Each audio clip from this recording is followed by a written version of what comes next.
Welcome back to glorious amplification.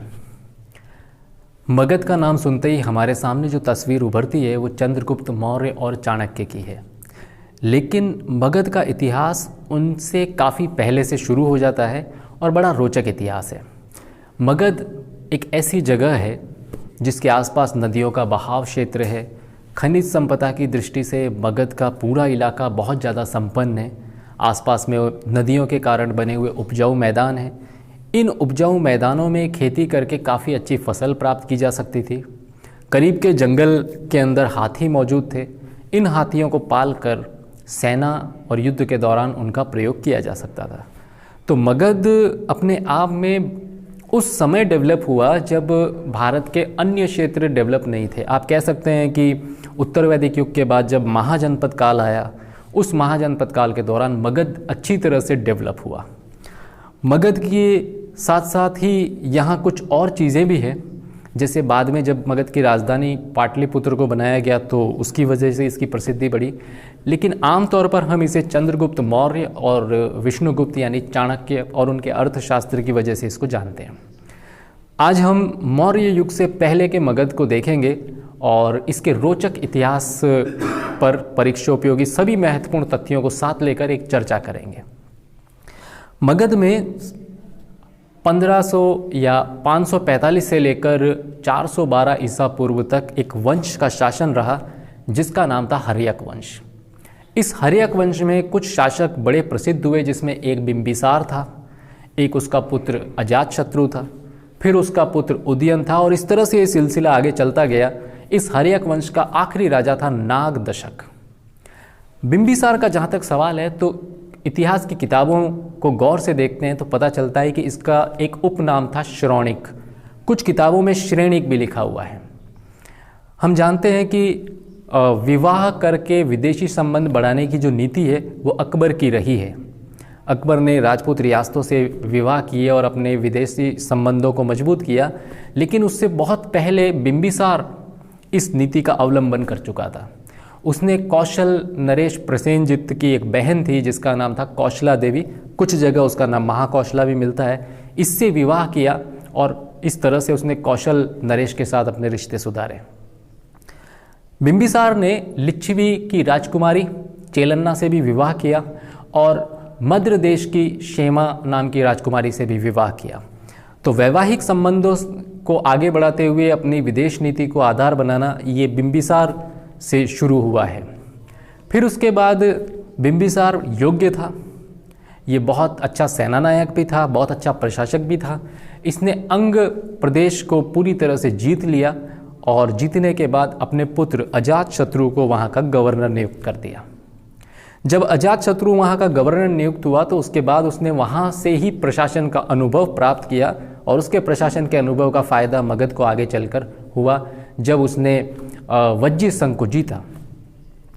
Prasenjit की बहन से जब बिंबिसार ने विवाह किया तो उस अवसर पर प्रसेनजित ने बिंबिसार को एक पूरा का पूरा राज्य दहेज के रूप में दिया और वो पूरे शहर दहेज के रूप में दिया जिसका नाम था काशी। इसी बिंबिसार का एक बहुत प्रसिद्ध चिकित्सक हुआ है जिसका नाम था जीवक, और अवंती का जो राजा था उसका नाम था प्रद्योत। ये बीमार हुआ, उस समय बिंबिसार ने अपने इसी चिकित्सक जीवक को भेजा था कि वो जाए और उसकी चिकित्सा करे। ये हर्यक वंश एक ऐसा वंश है जिसमें पितृहंता राजाओं की एक पूरी फौज है, यानी पिता की हत्या करके पुत्र गद्दी पर बैठ जाता है। तो जब बिंबिसार अपनी सफलता के पराकाष्ठा पर पहुंचा और इसका पुत्र युवा हुआ जिसका नाम था अजातशत्रु, तो अजातशत्रु ने देखा कि पूरे राज्य पर मेरे पिता का शासन है। वो सत्ता का भूखा था अजातशत्रु, उसने अपने पिता की हत्या की और इस तरह मगध पर अपने शासन की शुरुआत की। ऐतिहासिक किताबों में और तत्कालीन ऐतिहासिक स्रोतों में इसी अजातशत्रु का एक उपनाम मिलता है कुणिक। कुणिक उपनाम से रिलेटेड काफ़ी सारी सामग्री मौजूद है जिससे पता चलता है कि अजातशत्रु का उपनाम था। इसने काशी को जीत लिया था। इसी का एक मंत्री था जिसका नाम था वत्सकार। इसी वत्सकार की सहायता से अजातशत्रु ने वज्जी संघ के अंदर फूट डाली। फूट डालने के बाद वज्जी संघ पे हमला किया, उन्हें हराया और फिर इसे जीत लिया। जब अजातशत्रु इसी वज्जी संघ पर हमला कर रहा था उस समय उसकी सेना ने 2 हथियारों का इस्तेमाल किया जो उस समय के लिए यूनिक हथियार थे। एक था रथ मूसल और दूसरा था महाशिलाकंटक। इन दोनों हथियारों का उपयोग करके इसने वज्जी संघ पर विजय प्राप्त की। अजातशत्रु को इसलिए भी जाना जाता है कि इसके शासनकाल में पहली बौद्ध संगति का आयोजन हुआ। जो जैसा करता है उसे वैसा ही भरना पड़ता है। ये चीज़ अजातशत्रु के साथ बिल्कुल सटीक बैठी। अजातशत्रु ने अपने पिता की हत्या की और उसके बाद उसने शासन पर कब्जा किया। यही अजातशत्रु के साथ हुआ। इसका बेटा था उदयन, उसने अजातशत्रु की हत्या कर दी और फिर उसने सत्ता पर कब्जा कर लिया। उदयन 2 मामलों में विशेष है।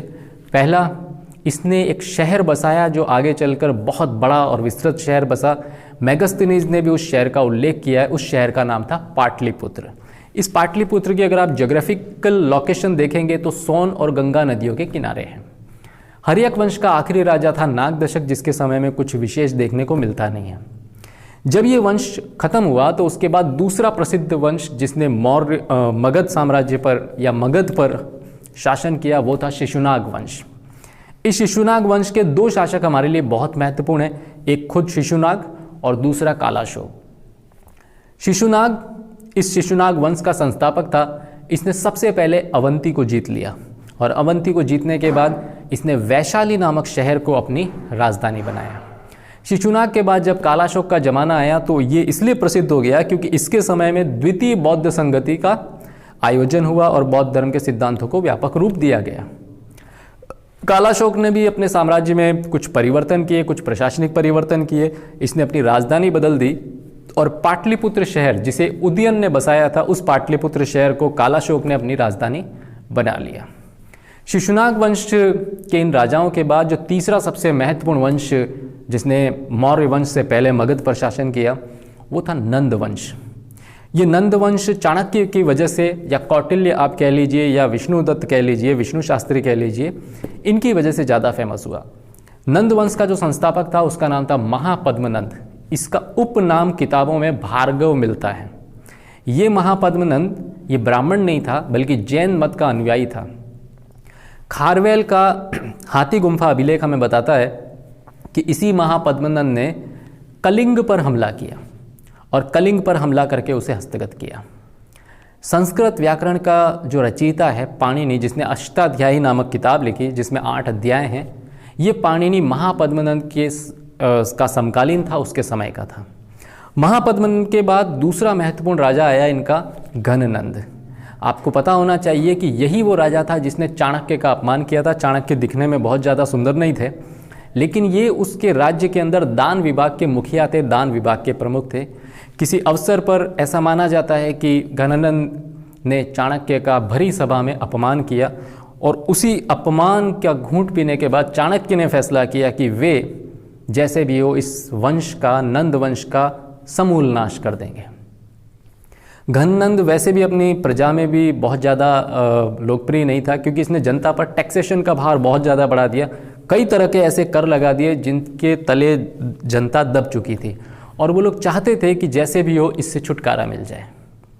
चाणक्य चूँकि खोजबीन में ही था कि कब मुझे मौका मिले और कब मैं इस वंश का अंत कर दूं, उसे बहुत ही जल्दी एक मौका मिल गया जब चाणक्य को चंद्रगुप्त मौर्य नजर आया। उसने चंद्रगुप्त मौर्य को ट्रेंड किया और ट्रेंड करने के बाद चंद्रगुप्त मौर्य ने इसी मगध पर हमला किया, घननंद को पकड़कर उसकी हत्या कर दी और उसके बाद मगध पर इस नंद वंश का पूरी तरह से अंत हुआ और चंद्रगुप्त मौर्य से फिर इस मगध पर मौर्य वंश का आगाज हुआ। मौर्य और गुप्त वंश और इसके बाद का समय हमारे रिट सिलेबस में भी है, तो ये आपके लिए महत्वपूर्ण वीडियो रहेगा। आशा है जो जानकारी इस वीडियो में आपको मिली है वो आपकी रिट परीक्षा में और अन्य परीक्षाओं के लिए काफ़ी अच्छी और उपयोगी रहेगी। जय हिंद।